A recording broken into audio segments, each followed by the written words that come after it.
पूरी दुनिया में पहली बार होम आइसोलेशन का आइडिया दिल्ली के अंदर आया। ये कैसे आया? कोरोना तो नया नया था, किसी को पता नहीं था कोरोना का मैनेजमेंट कैसे करना है, कोरोना कैसे बिहेव करता है, क्या करता है। हमने देखा कि दूसरे देशों से तस्वीरें आ रही थी, कहानियां आ रही थी, इंटरनेट के ऊपर हम खूब स्टडी किया करते थे। इटली के अंदर सुनते थे, स्पेन के अंदर सुनते थे, दूसरे यूरोपियन कंट्रीज के अंदर सुनते थे कि सारे अस्पताल भर गए, सड़कों के ऊपर मरीज पड़े हैं, सीरियस मरीज सड़कों के ऊपर पड़े हैं, अस्पतालों में जगह नहीं है, बरामदे के ऊपर। हमें लगता था यार यूरोपियन कंट्रीज में अगर ये हाल है तो हमारे देश के अंदर जब ये फैलेगा तो क्या हाल होगा। तो जब वहां स्टडी किया तो पता चला कि जो पॉजिटिव आए उसको अस्पताल में भर्ती करा देते हैं, जो पॉजिटिव आए उसको अस्पताल में। तो महामारी है, लोग तो बहुत बड़ी तेजी के साथ संक्रमित होते जा रहे हैं। इतने तो बेड किसी भी देश में नहीं होंगे, चाहे कोई कितना भी डेवलप्ड कंट्री हो, इतने बेड कहां से आएंगे। तब हम लोगों ने सोचा कि इसको दो पार्ट में बांटना। जो लोग एसिम्टोमेटिक है, जिनको कोई सिम्टम नहीं है, उनको अस्पताल की क्या जरूरत है। जो माइल्ड सिम्टम वाले हैं, जिनको ज्यादा अस्पताल की दिक्कत नहीं है, उनको क्या जरूरत है। तो हमने ये तय किया कि जितने एसिम्टोमेटिक है और जो माइल्ड सिम्टम वाले हैं, उनका इंतजाम घर में होना चाहिए। उनका इंतजाम घर में करने से दो फायदे हुए। एक फायदा तो ये हुआ कि पहले लोग टेस्टिंग नहीं कराते थे, हिचकते थे कि अगर पॉजिटिव आ गए सरकार उठा के क्वारंटाइन सेंटर में डाल देगी। कोई क्वारंटाइन सेंटर में नहीं जाना चाहता, तो लोग अगर एसिम्टोमेटिक या माइल्ड सिम्टम वाले होते थे वो कहते थे यार टेस्ट ही मत कराओ।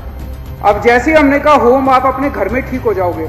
और इसका सबसे बड़ा उदाहरण था, बचपन में कहते थे ना माता हो गई, माता होती थी, कहते थे ना माता हो गई। तो माता होती थी घर में, मम्मी जो है वो एक अलग कमरे में कर देती थी सारा इंतजाम। माता भी बड़ा संक्रमित बीमारी होती थी। तो अगर घर के अंदर पता चल जाए तो घर वाले बड़ा अच्छा इंतजाम करते हैं अपने उसका, आइसोलेशन वगैरह का सारा।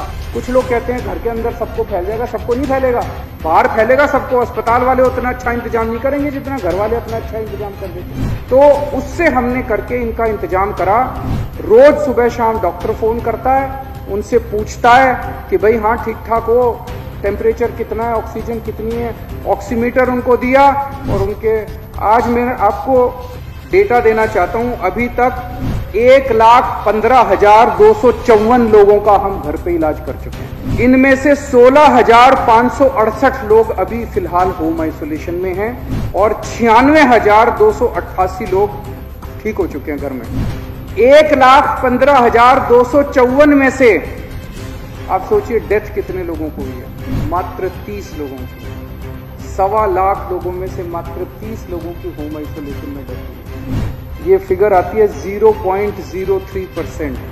शायद पूरी दुनिया के अंदर इतनी लो डेथ रेट कहीं नहीं होगी। इतना सक्सेसफुल होम आइसोलेशन प्रोग्राम है। और अब इस होम आइसोलेशन प्रोग्राम की पूरी दुनिया के अंदर चर्चा होगी और बहुत सारे देश अब दिल्ली के, वो जैसे इन्होंने संजीव झा ने बताया, कोरिया के एम्बेसडर ने कहा कि दिल्ली का होम आइसोलेशन मॉडल पूरी दुनिया को स्टडी करने के लिए है।